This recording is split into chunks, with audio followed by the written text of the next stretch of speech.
how to overcome your fear of rejection. In this video, we're going to talk about all the components that you need to develop a rejection-proof mindset. If you're a man and you want to find a high-quality, meaningful relationship, or you just want to create an amazing social life for yourself in general, a fulfilling and, a life that makes you happy, this video is truly for you. I'm gonna start it with a little story. When I was 15, probably 16 years old, I was dating, if you can even call it that, dating a girl who was also 15, 16 at the time in Germany. And I remember we had a party at my parents' house, and she, a friend of hers, a close friend of mine, and a couple other people were there. And at the end, it was only my girlfriend, me, her friend, and a good friend of mine that I had from martial arts back in the day. And me and her, we had a bit of a fight. So he was being a true gentleman, and he said, David, if you want to, I can just walk her to the bus so you can have your own space. And I said, yeah, okay, no worries. And I remember, I was 16 years old, and I can see the three of them. I see them from the window walking. She didn't even turn around, walking away. And in my mind, I had the scenario of, oh, what if he's going to do something with her? And he would never. He was an amazing guy. He's an awesome guy. But what if she really likes him? Because I could feel that she likes him. She at least liked him. She wasn't outrightly hitting on him, and he wasn't taking her home. He genuinely was just walking her to the bus stop because he realized, I needed a little bit of space to calm down. He just wanted to de-escalate the situation. He wasn't somebody who had incredibly amazing social skills, but he had very, very good and decent social skills. But in my mind, I was so worried that she was going to hit on him and that she basically rejected me in that moment to be with him. Now, a lot of that was just created in my own mind, but we never experienced life the way it is anyway. We only ever experience our own subjective view of reality through the filters that we have. In other words, our thoughts, in other words, our beliefs that are consciously, unconsciously held. And at that moment, I believed she chose him over me. That was the meaning that I gave the situation, and so I suffered. I remember lying there on the floor, looking out the window, seeing the three of them walk away in pain. I felt emotional pain. I was so upset. I probably played some song, I don't know, whatever it was, like, I'll never find someone like you, or never mind, I will find someone like you, whatever it was. Evanescence, I believe. Do you remember that song, Evanescence? It was a really bad song. Sorry, not a really bad song in terms of the lyrics. It's actually a great song, and it sounds fantastic, but the lyrics are quite depressing. And I was listening to that, and I was lying there watching the three of them walk away in pain, and it hurt so much. We all as men have experienced situations of rejection. And little did I know that many years later I would subject myself to thousands of rejection. I've probably now been rejected more times than you ever even jerked off. Let that sink in. And some of you might say, that's impossible. No, but it's genuinely, most likely, statistically true. If you want to find an amazing girlfriend, life partner, or wife, you don't have to subject yourself to thousands and thousands of rejections. It's not necessary. But you have to become okay with getting rejected by some women. If you have the right process to use online dating or to meet women in real life, the rejections you'll have to endure won't be thousands, but there will have to be some. Don't you agree that in business, in health, in whatever other area you are successful in currently, it always takes a little bit more effort than originally anticipated? Now, we can shortcut it by learning from mentors and experts, but we have to be willing to put in work. And as long as you fear rejection, you will never be able to expose yourself to a sufficient amount of women to then choose a high-quality partner from a variety of options, in other words, abundance, that you have created for yourself. Remember, rejection only hurts if, one, we're not used to it, and second, we give it a disempowering meaning. The meaning you give things is what creates an emotional reaction within you. Most people, what they do, me included for the longest period of time, we give things a disempowering meaning, and then we're trying to cope with the emotions that come up in very unhealthy ways. In other words, I see the three of them walking away, I give it the meaning, she rejected me and she chose him over me, even though I said, yeah, leave, it's fine. I was perfectly okay with her leaving, and I basically said goodnight at that point. She didn't even do anything wrong in that sense, and yet I gave the situation a disempowering meaning, and therefore I suffered.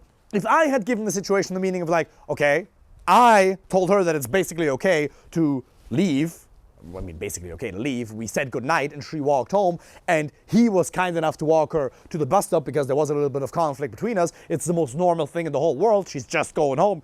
If that would have been the meaning I'd given the situation, I would not have suffered as much. So here's my invitation. Carefully and closely monitor your own inner dialogue, what you focus on, and the meaning you attribute to situations.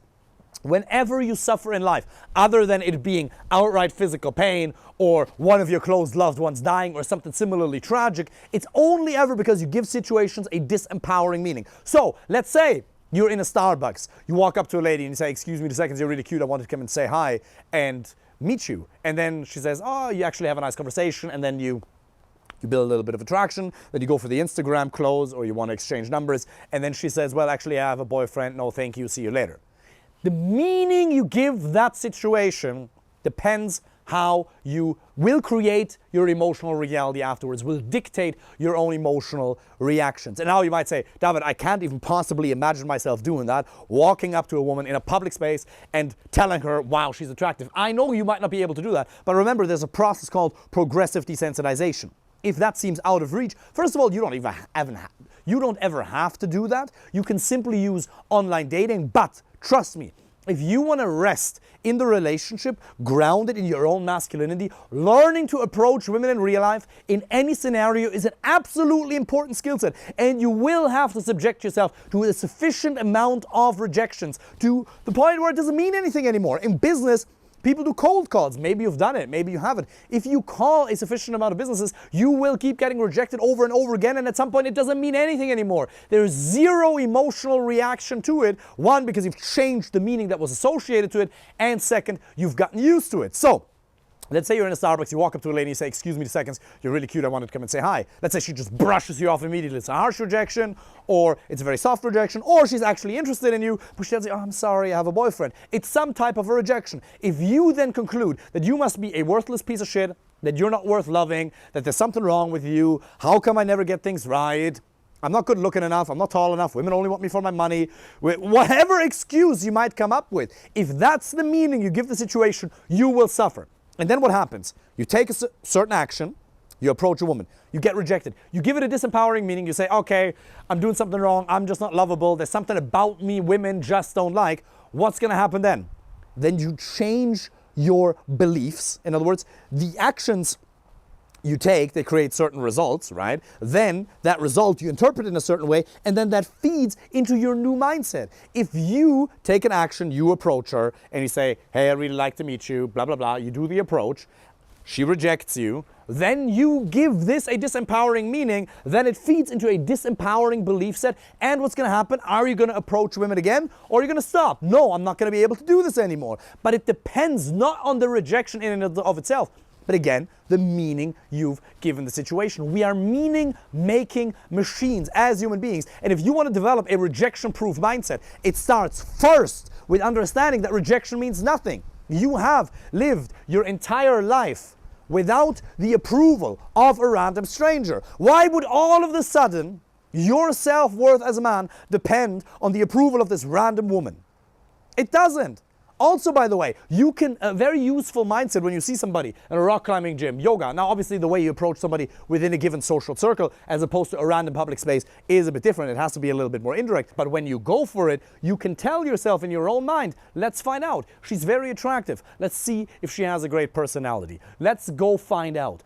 Without this outcome dependence, without depending on a certain result. The more you focus on what you cannot control, the more anxiety you're going to create within yourself. If you want to feel really confident and certain, ask yourself, what can I control right now? My actions, the sounds I utter, the certainty I say it with, all that I can control. I cannot control whether she wants me or not. So you can just have a curious mindset. Hey, let's see. She's really attractive. Let's see if there's a personality match. And then you walk over to her. That's important. The next thing to understand in terms of mastering rejection is statistics. If you approach 20 women, some of them are going to wish death, AIDS, and all kinds of diseases upon you. A few, 1 or 2 or 3. Then 1 or 2 or 3 are going to be very excited about you if you communicate effectively. And most of them couldn't really care whether you're in their life or not. They're very, very neutral towards you. They're not that excited about you. Some of them might actually end up in a relationship with you if you communicate effectively, but those really wouldn't be the ones you want to be with because, again, you can't fake or you can't demand genuine burning desire. So if you approach a sufficient amount of women, there will be a percentage of women who are always going to reject you. Me as well, the world's best dating coach, or at least one of the world's best dating and relationship coaches. It's important to understand that it happens to everybody. Now, am I going to get rejected a lot less than you? 100%. Because it's a skill set that I've honed. I'm one of the best, if not the best in the world at this. I've been able to help clients with this from 29 countries from all around the world. It's processes, it's patterns, 100%. But of course, I can't control the free will of a lady either, thank God. So when I go out there, and let's say you see me meet women during the day or at night, you're going to see some amazing things, but you'll also see spectacular rejections. And it's completely normal. Everybody gets rejected. Everybody who puts their ass on the line gets rejected. The only question you have to ask yourself is, what role do you want to play in life? Do you want to be the gladiator in the arena, or do you want to be somebody in the audience watching the spectacle, having an opinion? Do you want to be the person who has, do you want to be the typical German Stefan, for example, who has an opinion on a football game on how Messi should have played better, but who's sitting at home with a big beer belly and a beer in his hand, like, oh, you should have hit that free throw? Or do you want to be Messi? Do you want to be the one in the arena who takes a shot and sometimes hits and sometimes doesn't? Let me tell you something. Life is about making progress. Life is about predominantly feeling alive. Obviously, you're very outcome-oriented. The reason you're listening to this video in the first place is because you want the outcome of an amazing girlfriend, life partner, or wife. You don't want to be dating forever. Also, you probably don't even want to date a supermodel, just somebody you're physically attracted to, emotionally connect with, intellectually connect with. You want the outcome. Of course, I'm also absolutely outcome-driven. But you have to understand that if you want that outcome, you first, at least for a couple of months, 2, 3, 7, 6, 4, 1, commit yourself to the process of dating. Say, I'm going to do this. I'm not going to half-ass it. I will go for it all the way. Because what do you want to teach your son someday? If you have a daughter, okay, it'll be a slightly different approach, but even then you'll be able to benefit from that experience. But let's assume you're going to have a son someday, or maybe you already have a son from a different marriage. What do you want to be able to say to your son someday? Oh, well, I actually always played it safe and I randomly met your mother. Or, no, when he's 18, 21, however old he's supposed to be in your country, in the US, for example, you sit him down, you want to be able to say, hey, I sit down, I took this absolutely serious, I gathered a couple of amazing experiences in a short period of time. This is an area in my life that I dedicated myself to, and I did not shy away from a little bit of emotional turmoil. What if you'd acted like that in your career or your business? You already have these competencies. You already know at a meta level how to overcome rejection. Have you not applied to a variety of different jobs in the past on LinkedIn? Have you not gotten rejected several times when you applied for universities? Have you not tried different businesses? Have you not tried several different things and failed and yet kept going? Has life or people not rejected you several times and yet you endured? How proud were you in those moments when you finally achieved it after it was a difficult process to endure? Isn't it so much more worth it when you have it? I met Fernanda in a pub that turns into a nightclub, Dublin style, on a, it's a little bit windy, guys, on a Friday, on a Saturday, 3.5 years ago. I saw her, locked eyes, walked over immediately, gently moved other men out of my way, saw her and said, hey! And I met her, did my magic, and then we went on a couple of dates, and now we got engaged a couple of months ago after a 3.5-year relationship so far, and many countless more years to come. Why was I able to approach her immediately in that moment when I locked eyes with her? She was super beautiful, and I thought, wow, she's really attractive, I have to go and find out. But I didn't know that she was going to become my wife at some point, my fiance. I didn't know that. She was just genuinely one of many girls, and I had zero neediness in that situation. But I was only able to do that because I've done it so many times before. And because I've gotten rejected over and over again, I didn't give a shit. You have to get to a point where you don't give a single fuck whether any individual rejects you. Now, how can you get to that point? Another useful mindset is to understand there's 4 billion women in the world, 400 million women in your age group. If you live in a city of, let's say, 500,000 people, 250,000 women, 25 to 50,000 women in your age bracket alone, roughly half of them are single. You only need one. There's plenty of them who are in the right target audience for you, even if 9 out of 10, even if 19 out of 20 aren't right for you regarding compatibility on values, personality, lifestyle goals. The total amount of women that you could end up with is huge. And that's the next thing. The idea of getting rejected also extends to men being broken up with by a woman. The rejection a lot of men feel in that moment is devastating. Some of them take half a year, or even longer to recover. Now let me tell you something. If it takes you that long to get over a rejection, either from a relationship or even a short-term one in that matter, it's because you're doing the wrong things. You're not spending enough time with high-quality male friends. That's a super important component. If you want to be able, this is so true. Hear me now. Hear me now. If you want to get over rejections, be that in the initial dating process, oh, I really got invested in this woman over a couple of dates, I can really see this going somewhere, or somebody breaks up with you and takes you months and months and months to recover, you don't have enough high-quality male friends. Listen to this, it's so true, because we outsource our sanity. Our brain rewards us with oxytocin and serotonin and dopamine and all that good shit. If you spend time in the company of high-quality male friends and you do good activities. So listen, there's an internal as well as an external component to rejection. Right now we've been talking about the internal component. Now regarding the external, high-quality male friends, go out with them. Go to bars and clubs. Don't drink any alcohol. You don't have to go to bars and clubs. You don't need to. But at least go do some outdoor activities. Do meet women during the day or at night with high-quality male friends. Now you might say, David, most of my friends are already married. Okay, fine. Go by yourself. Find your one married friend. Say, John, hey, come with me. Wing me. Let's do this. It's so much fun. It's so much fun. If you're a 40-year-old dentist living, for example, in, I don't know, Chicago or New York, you must have one friend that you can go with. And if you don't, go to Bumble, Friends, go to your local gym, jiu-jitsu gym, invite dudes for a coffee, say, hey, let's go out, let's meet girls together. I know you may naturally be more introverted, and I said, you can, if you want to find an amazing girlfriend life partner, just use online dating. It's absolutely possible. But if you want to be able to get over rejections, short ones or long ones, very quickly, as well as setbacks in life in general, spending time and doing good shit with high-quality male friends is one of the most underrated things ever. Then, exercise. Do you get sunlight? There's a physiological component to it. Are you meeting a sufficient amount of women? Because a rejection is always going to hurt more if you don't have enough abundance.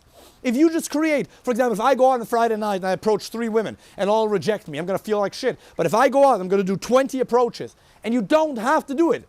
But if you do it, it's going to be good for you. No alcohol, no cocaine, very little caffeine. I'm serious. Drink green tea and eat some walnuts. Walnuts have omega-3 fatty acids. It'll give you a lot of energy throughout the night. Green tea is also amazing because it has caffeine, but it also has theanine. So it chills you out and it boosts your energy, focus, and performance. If you go out and you, let's say, approach 20 women, you're gonna have some good experiences. Purely statistically speaking, obviously, you'll have to improve your communication skills. Obviously, you'll have to work on that 100%. But there is an outside, an external, a structural component as to how you can overcome rejection a lot quicker. This video really came from the bottom of my heart. I want to see you win. In order for you to find an amazing girlfriend, life partner, or wife in the next couple of months, 1, 2, 3, 6, 7, 4, 5, you have to, one, understand rejection means nothing. Everybody gets rejected. You have to be okay with getting rejected and understand the more you do it, the more it won't mean anything. And you also don't have to do this forever. To find this amazing woman that you can have a family with, that you can share your life with, here at the top of Dublin, overlooking the city.